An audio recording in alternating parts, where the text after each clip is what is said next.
Have you ever watched the devil wear a black suit to a funeral? Smiling while the dirt on your own brother's grave is still wet? I did.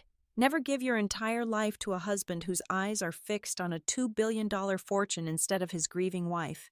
This is a deadly game where greed digs its own grave, and I, the woman he foolishly discarded, hold the final key to his complete destruction. Hello to all the wonderful listeners of Zoe Revenge Stories, and thank you sincerely for tuning in today. Unfortunately, YouTube has completely demonetized our channel, leaving us without the budget to keep operating.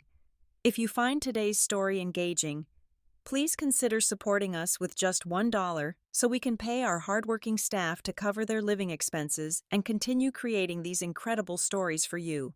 You can easily donate by scanning the PayPal QR code on the screen or by clicking the PayPal link in the description or the pinned comment. My name is Julia Elliott. I am 34 years old, and I was standing in the pouring rain of a bitter Seattle afternoon when my entire world shattered for the second time in a single week. The freezing rain soaked through my heavy black wool coat, seeping deep into my bones. But I could not feel the physical cold. I could only stare downward at the polished mahogany casket slowly descending into the dark, muddy earth. Inside that wooden box lay my older brother, Marcus Elliott. He was a brilliant mind, an absolute genius in the field of eco-architecture, and the visionary founder of Viridian Canopy Corporation. Just 3 days ago, his private helicopter fell out of the sky in a horrific, completely unexplained crash. My brother, my mentor, my only remaining blood relative in this world, was gone forever. Standing right beside me was my husband of 5 years, Vance Sterling. Vance was the chief financial officer of Viridian, a man I thought loved me deeply and unconditionally. Yet, as I trembled in front of my brother's open grave, struggling to breathe through the suffocating grief, Vance did not reach out to hold my freezing hand. He did not pull his black umbrella closer to shield my shivering shoulders from the biting wind. He stood completely rigid, his posture perfectly straight, projecting an impeccable image of solemn, dignified sorrow to the surrounding crowd. But standing that close to him, I noticed the subtle, restless shift in his stance. I noticed the way his dark eyes kept darting across the freshly dug gravesite, ignoring me entirely. He was looking directly at her. Across the manicured lawn stood Chloe, Marcus's newly widowed wife. She was a former runway model, a full 10 years younger than Marcus, swathed in an elegant, form-fitting designer black dress. Her face was buried deep in a black lace handkerchief, her delicate shoulders heaving with what appeared to be violent, uncontrollable sobs. To the gathered crowd of executives and board members, she was the absolute picture of utter devastation. But from my vantage point, peering through the relentless gray sheets of rain, I saw the distinct lack of red in her eyes when she briefly lowered the cloth. I saw the calculated, theatrical nature of her supposed sorrow, and worse, I saw the secret, silent conversation passing directly between my husband and my sister-in-law, a subtle, reassuring nod from Vance, a lingering, knowing glance from Chloe, right over the top of my brother's unburied coffin. Exactly 2 hours after the funeral concluded, the heavy silence of our house was shattered by the sharp slap of thick paper hitting glass. I was still shivering uncontrollably in my wet morning clothes, sitting paralyzed on the edge of our living room sofa, when Vance aggressively threw a dense folder onto the coffee table. He had not even bothered to take off his damp funeral suit or loosen his restrictive black tie. He looked down at me with an expression of pure, unadulterated contempt. "Sign them," Vance ordered. His voice held absolutely no warmth, not a single trace of the gentle man who had kissed my forehead just a week prior. I blinked, my mind clouded with exhaustion and grief, and stared at the bold letters printed across the top page. They were divorce papers. "I have been seeing Chloe for almost a year," Vance stated, his tone as casual and flat as if he were discussing a quarterly financial report. "Marcus is dead. Julia, it is a terrible tragedy. Sure, but it is also reality. Chloe is now the sole legal heir to Viridian, the entire company. the massive real estate assets, the limitless future. It all belongs to her now, and I choose to be a part of that bright future. I am packing my personal things and moving into her mansion tonight. I need you to sign these papers immediately so we can cleanly sever this dead weight and I can move on with my life." He stood there, waiting for an explosion. He braced himself for the hysterical screaming, the desperate begging, the furious slaps of a deeply betrayed wife. He desperately wanted a loud, ugly reaction so he could internally justify his own sickening cruelty, so he could comfortably paint me as the unstable, emotional burden he simply had to escape. But the blinding tears did not come. Instead of breaking down into a pathetic mess, a heavy, suffocating numbness washed over my entire body, freezing my blood. The sheer audacity of his betrayal, executed with such surgical precision on the very day we buried my beloved brother, was so monstrously evil that it bypassed my grief entirely and landed squarely in a cold, absolute void of emotion. I slowly reached out for the silver pen resting beside the folder. I saw a flicker of genuine, unsettled shock flash across Vance's arrogant face as I calmly uncapped it. He expected a bitter legal war over the marital assets, a pathetic plea for our broken marriage. He did not know that in that exact fraction of a second, an echoing memory resonated clearly in my mind. It was a fragment of a strange, unfinished voicemail Marcus had frantically left on my phone late at night, mere hours before he boarded that doomed flight. I did not speak a single word to my husband. I did not give Vance the twisted satisfaction of witnessing my agony. I simply pressed the tip of the pen to the heavy paper and signed my name on the dotted line. It took exactly 3 weeks, 21 short days for the grieving widow and the sorrowful brother-in-law to shed their black mourning clothes and step into the bright, flashing lights of the local business press.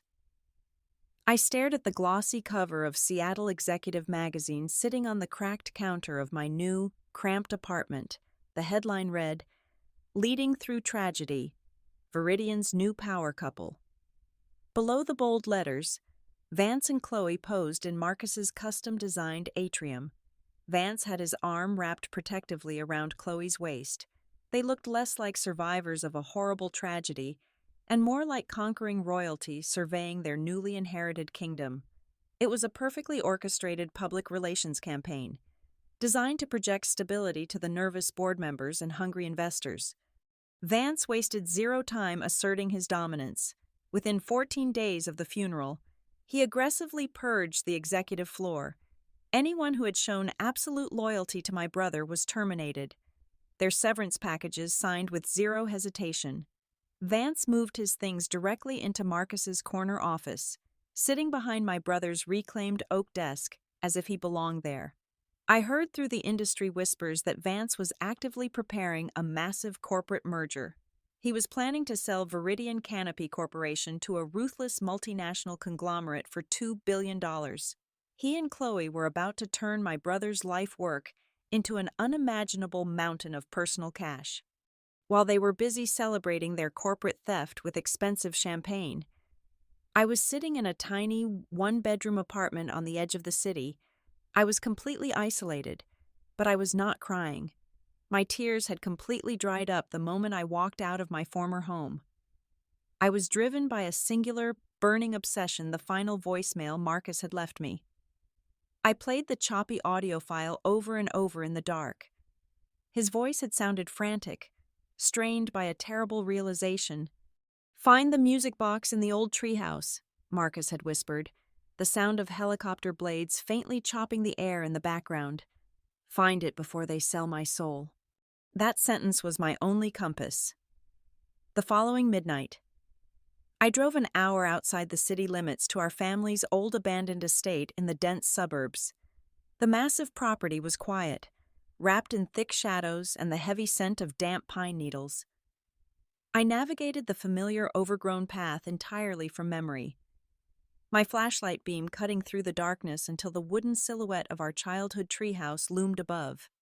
Climbing the rotting wooden ladder felt like ascending into a ghost story. The small wooden room smelled of decay and forgotten summers. I dropped to my knees, running my hands over the loose floorboards in the far right corner until my fingers caught an uneven edge. I pried the damp wood up. Hidden in the shallow dirt beneath was the small, rusted metal music box Marcus had built for me when I was 12 years old. I pulled it out, my heart hammering violently against my ribs. I opened the creaking lid. There were no bundles of hidden cash inside, no handwritten letters of apology. Resting on the faded velvet lining was a heavy, matte black USB drive. It was encased in thick titanium, the kind of heavy-duty hardware engineered for military-grade encryption. I slipped the drive into my pocket before I could process the weight of what I had just found. My phone buzzed in the silence of the forest. The caller ID displayed an unknown number. I answered cautiously. "Julia, it is Arthur." A raspy, familiar voice spoke. Arthur Pendleton was Marcus's closest friend and his oldest legal counsel. He was also the very first person Vance had brutally fired during his corporate purge.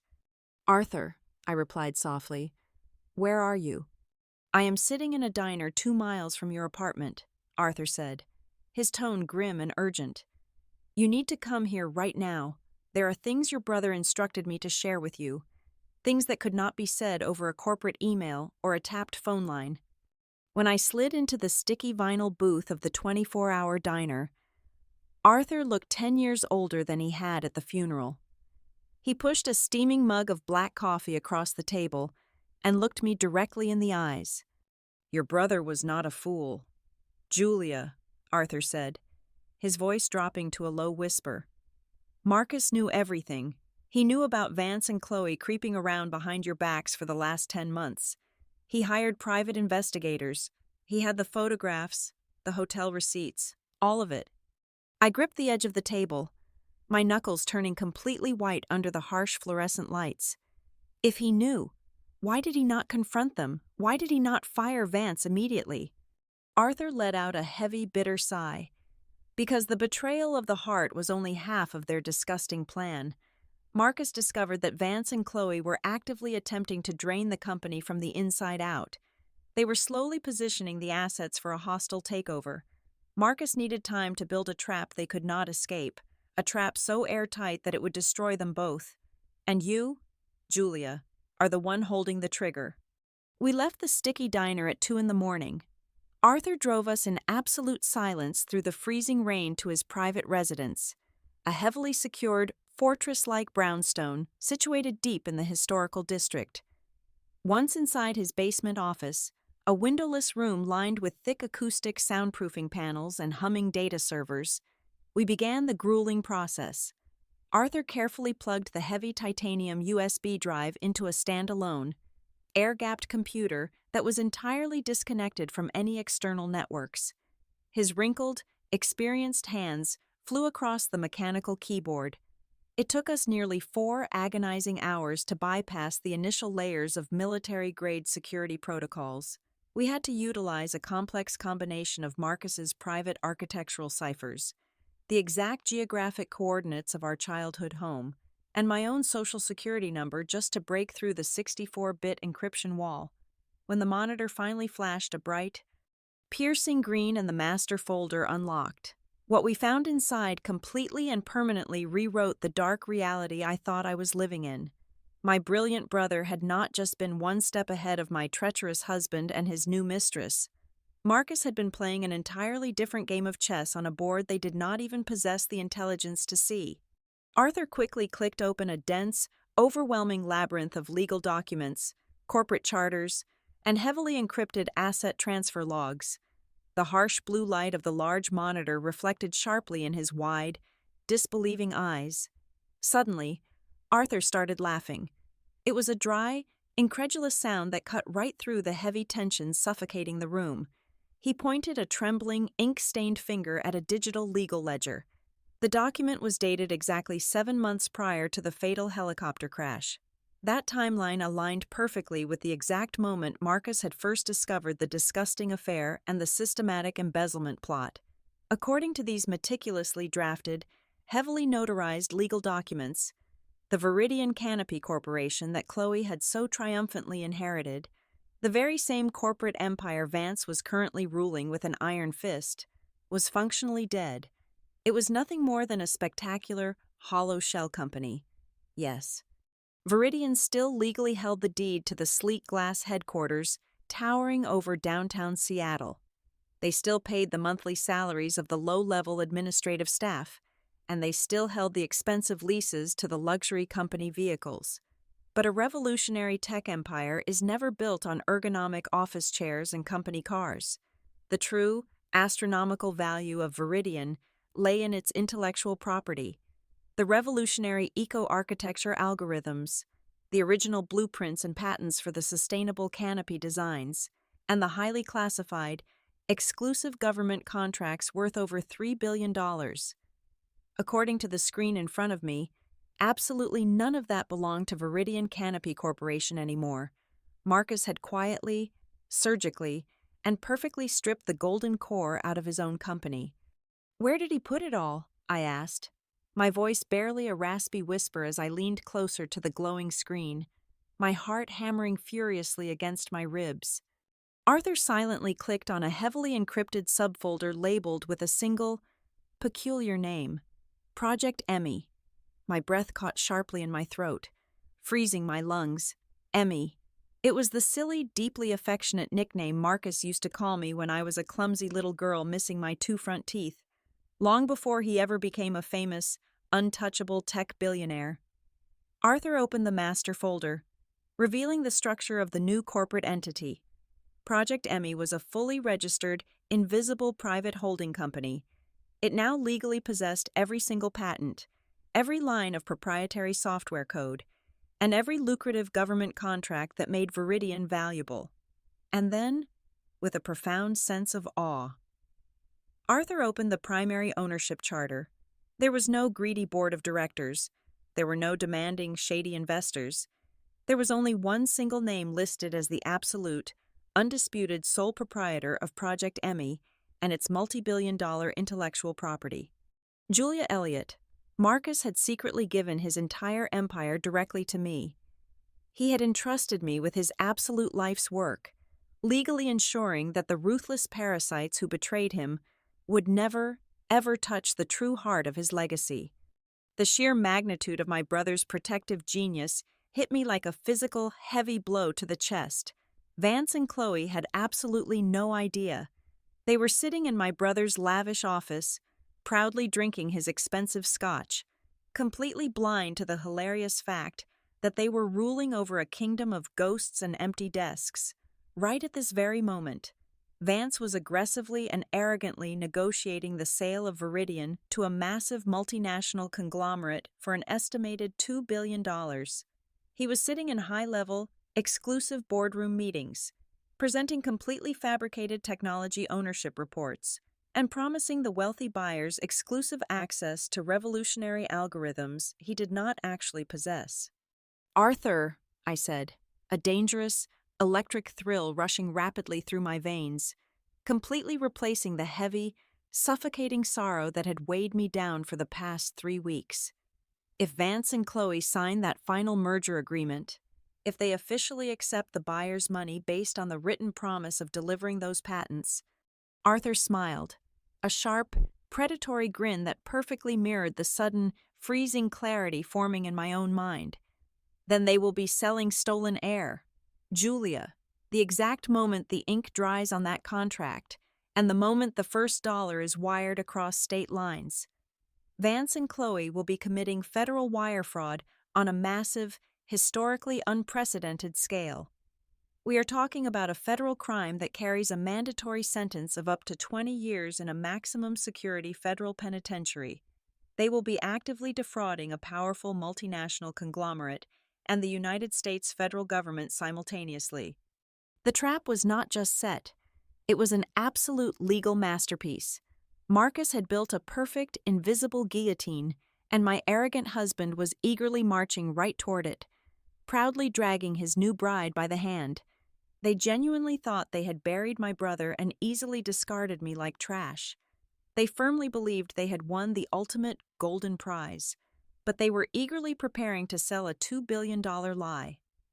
I looked at the dark, digital reflection of my own face on the computer monitor. The grieving, heartbroken, pathetic widow Vance thought he had left behind was gone forever. The helpless little sister who needed protection was completely dead. In her place stood the sole, undisputed owner of Project Emmy, and I was holding the detonator to a massive bomb that was going to blow their stolen, glittering world into a million jagged pieces. All I had to do now was step out of the shadows and watch them sign their own federal death warrants. For the next 5 days, my phone did not stop ringing. Vance bombarded me with a relentless barrage of text messages, voicemails, and emails. His initial tone of cold dismissal quickly morphed into irritated impatience, and finally, into thinly veiled desperation. The massive multinational conglomerate purchasing my brother's company had thrown a tiny, frustrating wrench into his grand exit strategy. Their army of cautious corporate lawyers required a standard family rights waiver to be signed by all immediate relatives of the deceased founder. It was supposedly a minor legal formality, a simple piece of paper ensuring that no estranged family members could suddenly appear years down the line to contest the intellectual property transfers or demand a portion of the massive payout. Vance offered me a pathetic settlement of exactly $50,000 to simply sign the document and disappear into the shadows forever. He framed it as an act of profound generosity, a parting gift for the poor, discarded housewife who had absolutely nothing left. I let him sweat and panic for nearly a whole week before I finally agreed to meet him at the Viridian headquarters at exactly 2 o'clock on a Tuesday afternoon. The woman who walked through the towering glass doors of the Viridian Canopy Corporation lobby was not the shattered, weeping widow who had quietly signed divorce papers in a damp living room. I spent 3 full hours that morning meticulously preparing my armor. I wore a tailored, razor-sharp crimson blazer over a sleek black dress, perfectly paired with black stiletto heels that echoed with a dangerous, commanding rhythm against the polished marble floors. My hair was pulled back into a severe, elegant knot, and my makeup was immaculate, projecting an aura of absolute, impenetrable coldness. As I stepped into the private executive elevator and hit the button for the 42nd floor, I felt a deep, intoxicating rush of pure power. I was walking straight into the lion's den, but I was the one holding the loaded gun. The administrative staff in the hallway stared at me in absolute shock as I walked past their desks, unable to reconcile this terrifying new version of me with the quiet woman they used to know. When I forcefully opened the heavy oak doors to my late brother's corner office, Vance looked up from his messy desk. For a fleeting second, raw, unadulterated shock paralyzed his arrogant features. He had clearly expected a haggard, broken woman desperate for his meager financial handout. Instead, he found a stranger radiating quiet, lethal confidence standing in the center of the room. He quickly recovered, hastily plastering on a fake, patronizing smile as he stood up and gestured to the expensive leather chair opposite him. "Julia, you look surprisingly well," Vance said, his voice dripping with forced, sickening politeness. He aggressively slid a thick blue folder and a glossy cashier's check across the shiny mahogany surface. "I am extremely glad you finally came to your senses. $50,000 is a lot of money for someone in your new, unfortunate position. Just sign the legal waiver on the yellow sticky note, and you can take the check right now." I did not reach for the silver pen. I did not even glance at the insulting check. I slowly crossed my legs, folding my hands neatly in my lap, and looked him directly in his dark, calculating eyes.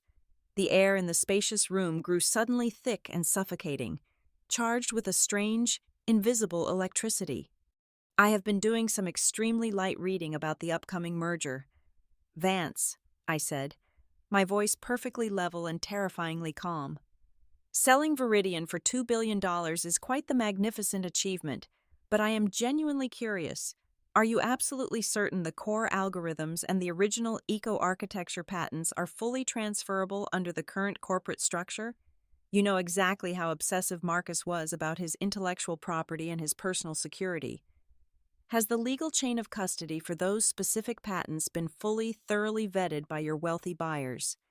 A dark shadow of intense irritation, mixed with a tiny, imperceptible flash of genuine anxiety, crossed Vance's handsome face. He forcefully adjusted his expensive silk tie, a nervous tic I knew entirely too well. He absolutely hated being questioned, especially by me, a woman he considered intellectually inferior. The legalities are perfectly fine, Julia, he snapped harshly, his patronizing mask slipping just a fraction of an inch to reveal the nasty temper underneath. I am the chief financial officer of this corporation. I know exactly what I'm selling. The technology is housed securely within the Viridian mainframe servers, and the buyers have already reviewed the top-line summaries. You do not need to worry your pretty little head about complex corporate algorithms or legal jargon. Just sign the damn paper so we can both move on. Before I could formulate my next calculated psychological jab, the office door swung open with a dramatic, attention-seeking flourish. Chloe sashayed into the room, carrying 2 cups of expensive artisan coffee. She was wearing a blindingly white designer pantsuit, looking every single bit the triumphant billionaire heiress. When her dark eyes landed on me, her fake, sympathetic smile immediately twisted into a cruel, mocking smirk. She strutted over to Vance, deliberately placing a highly proprietary, manicured hand firmly on his shoulder. "Oh, Julia, I honestly did not realize you were joining us today," Chloe practically purred, her voice dripping with venomous sweetness. She deliberately raised her left hand to gracefully tuck a stray blonde curl behind her ear. The bright fluorescent office lights caught the massive, absurdly large diamond ring resting heavily on her left ring finger. It was easily 10 carats, a flawless, glittering monstrosity that screamed of newly stolen wealth and zero class. I knew exactly where the money for that specific ring came from. It was undoubtedly purchased with the corporate funds Vance had systematically embezzled from my brother's private operating accounts over the last 10 months.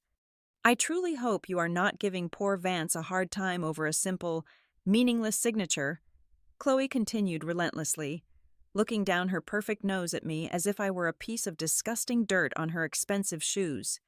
We are offering you a very generous charity payout out of the goodness of our hearts.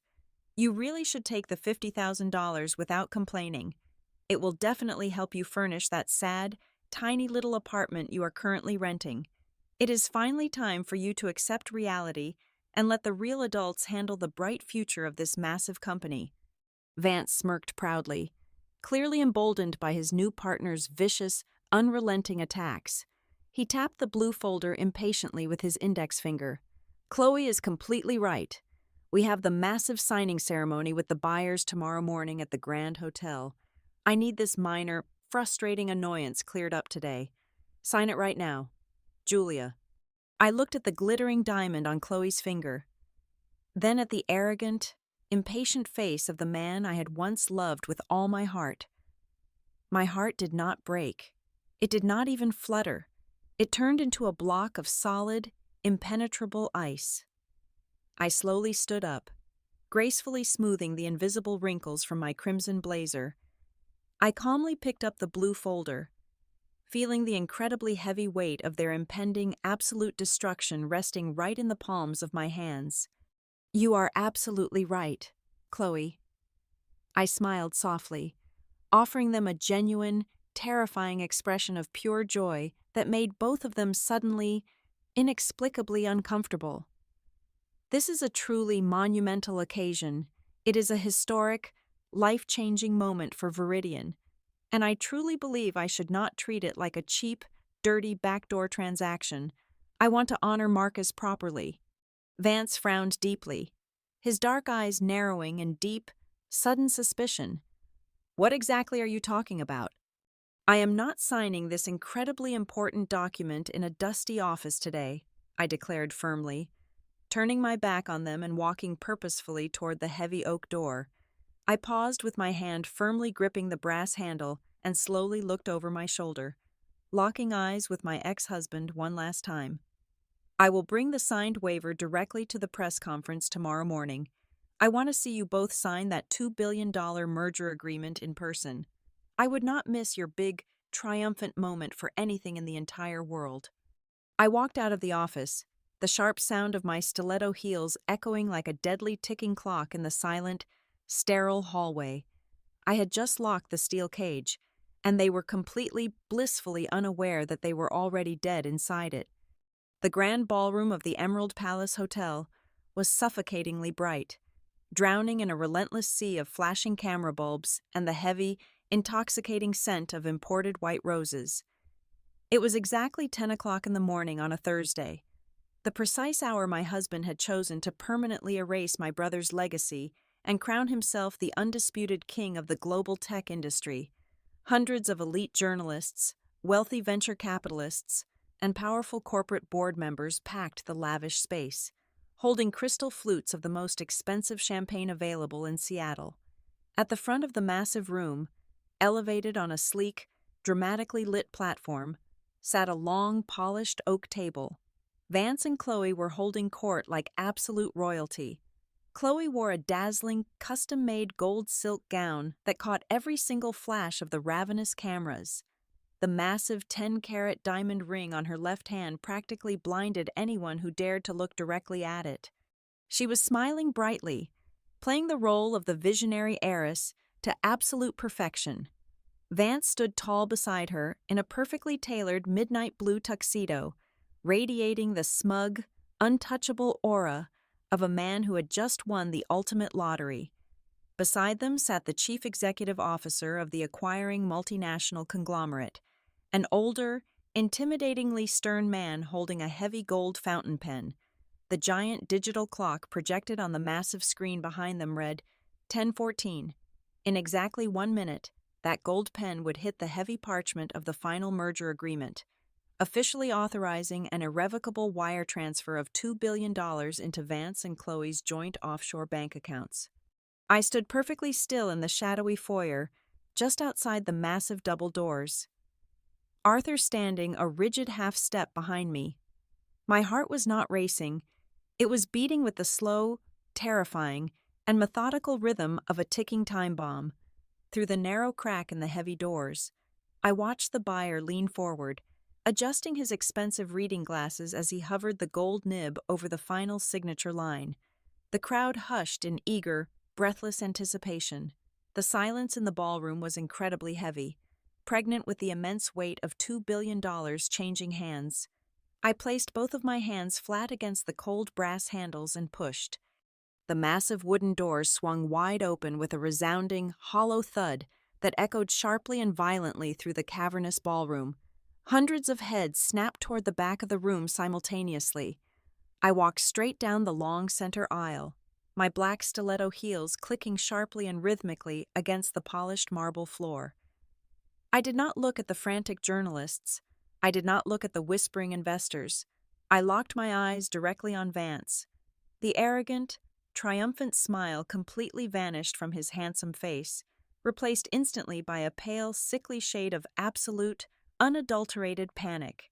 He practically leaped out of his plush leather chair, violently whispering something urgent into the buyer's ear before sprinting awkwardly down the steps of the stage to intercept me before I could reach the front row. He grabbed my upper arm with bruising, terrifying force, his manicured fingers digging painfully into my skin. He did not say a single word as he aggressively dragged me away from the flashing cameras, shoving me roughly through a discreet side door and into a soundproof VIP green room. The heavy door clicked shut, instantly cutting off the loud murmurs of the confused crowd outside. The air in the small room was instantly toxic and thick. Vance spun around, his chest heaving with barely suppressed rage, his dark eyes wide and completely unhinged. "What the hell is wrong with you?" Vance hissed aggressively, stepping dangerously close into my personal space, his breath smelling faintly of expensive mints and pure anxiety. "I told you to sign the damn waiver yesterday. You are deliberately trying to humiliate me in front of the most powerful people in this entire city. I will completely ruin your life. Julia, I will make sure you do not get a single cent of that $50,000. I have the legal document right here." He aggressively ripped a crumpled blue folder from his inside jacket pocket and slammed it down onto a glass side table, practically throwing a silver pen at my chest. "Sign it right now, or I swear to God, I will have the hotel security guards drag you out of this building by your hair," he threatened, his voice dropping into a vicious, guttural snarl that revealed the true, ugly monster hiding beneath the expensive tuxedo. I did not flinch. I did not step back. I looked at his red, sweating face and felt absolutely nothing but cold, clinical, and absolute disgust. I calmly reached into my sleek leather briefcase. I pulled out a thick, heavy stack of crisp white documents. I bypassed his pathetic blue folder entirely and placed my papers forcefully onto the glass table. The top page was emblazoned with the massive, unmistakable red wax seal of the United States Patent and Trademark Office. Right beneath it lay a secondary document, bordered in thick black ink, bearing the official insignia of a federal judge. "I am not signing your worthless waiver. Vance," I said, my voice eerily calm, steady, and utterly devoid of emotion. "I brought you an entirely different set of papers to read today.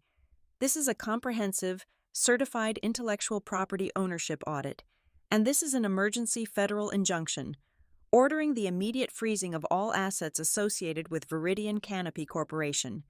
Vance stared at the bright red seal, his brain utterly failing to process the terrifying words coming out of my mouth. Before he could even formulate a single coherent sentence, the door behind us burst open with incredible force. Arthur stepped into the green room. He was not alone. Flanking the elderly lawyer was the chief executive officer of the acquiring company, along with his entire team of sharp, aggressive corporate attorneys. The older executive did not look happy. He looked absolutely furious, his face tight with barely contained corporate rage. "Mr. Sterling," the chief executive barked loudly, ignoring my presence entirely. "My legal team received a highly disturbing, anonymous encrypted file at exactly 3 o'clock this morning. It contained hundreds of pages of legal documentation suggesting that Viridian does not actually own the proprietary eco-architecture algorithms we are paying $2 billion to acquire today.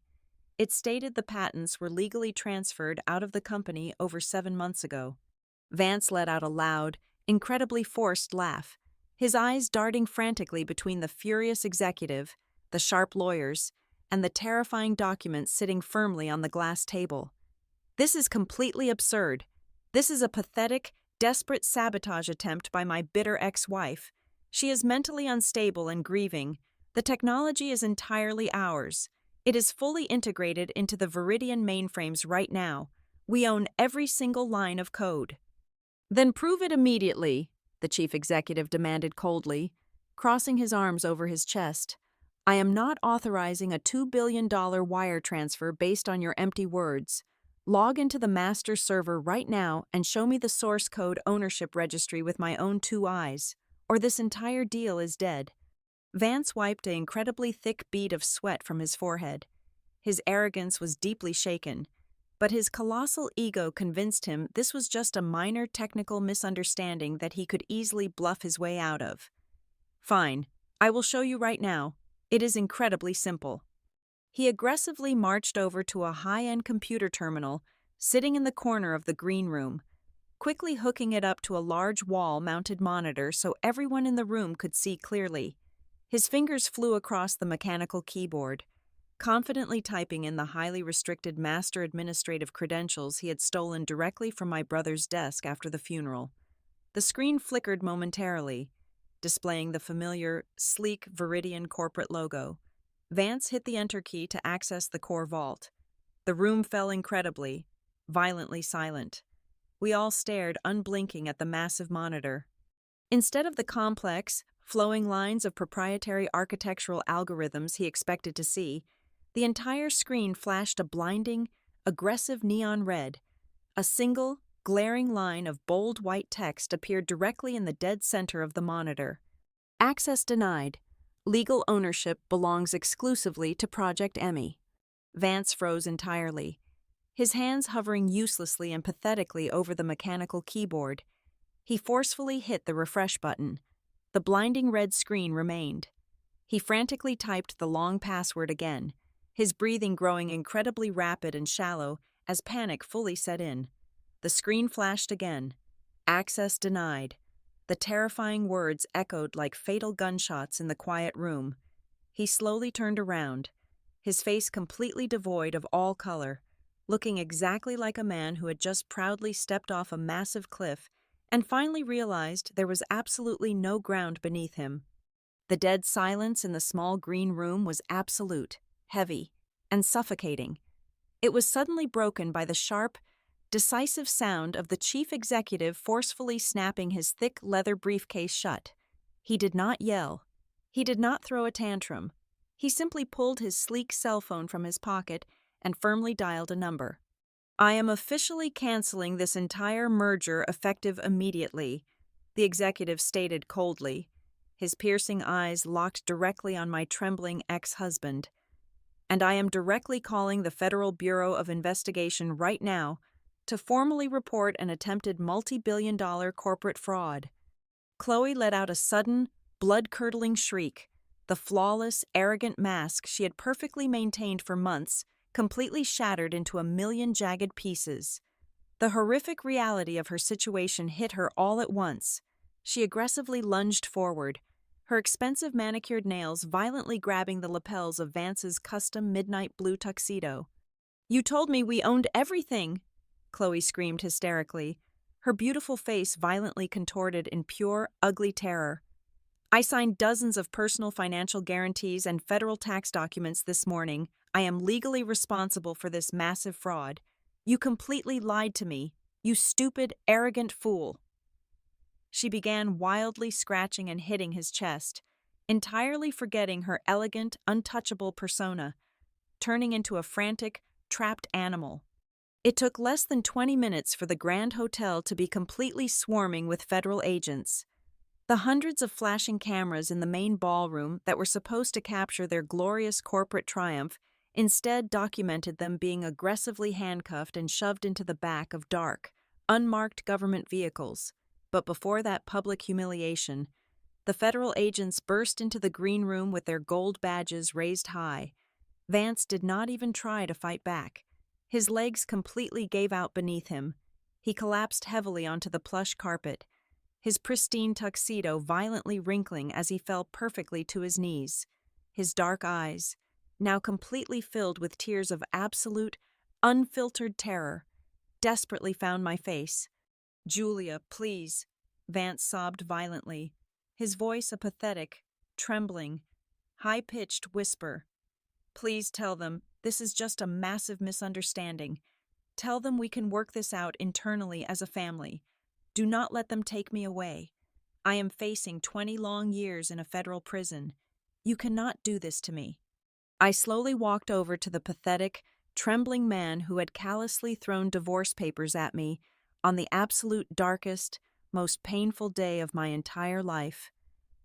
I stood tall above him, casting a long, dark shadow over his kneeling figure.